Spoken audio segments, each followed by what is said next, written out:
I'm a media buyer in my heart, originally display, then social, and now I am working on making sure that I can buy in any platform out there. In addition to being a media buyer, I have found my way into being passionate about measurement. So how do we measure the results of all of the hard work that we're doing? So you've run your holdout tests, you've built your models, you have multipliers, and the question is kind of like, what do I do now? And marketers are kind of left to their own devices to figure out, okay, how do I actually use this?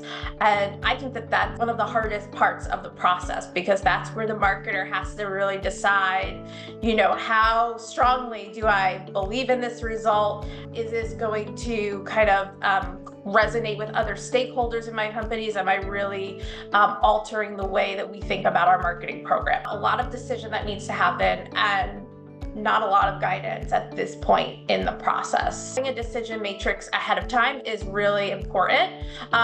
And so it helps you kind of anticipate depending on what result I get back. So you map that out ahead of time. And then you kind of start on the road of making these decisions. So I like to think of it in 3 steps.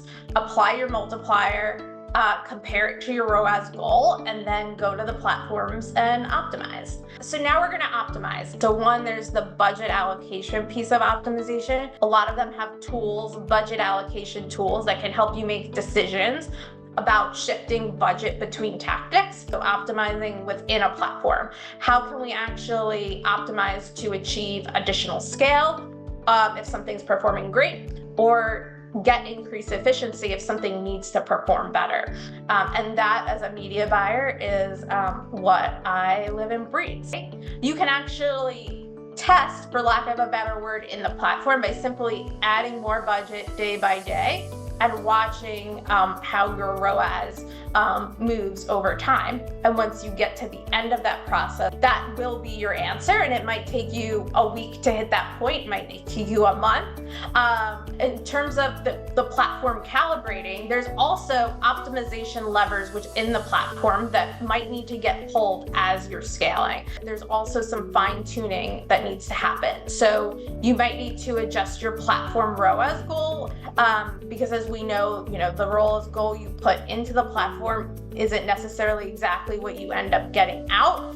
So you may need to loosen it to allow it to scale and then tighten it back up again.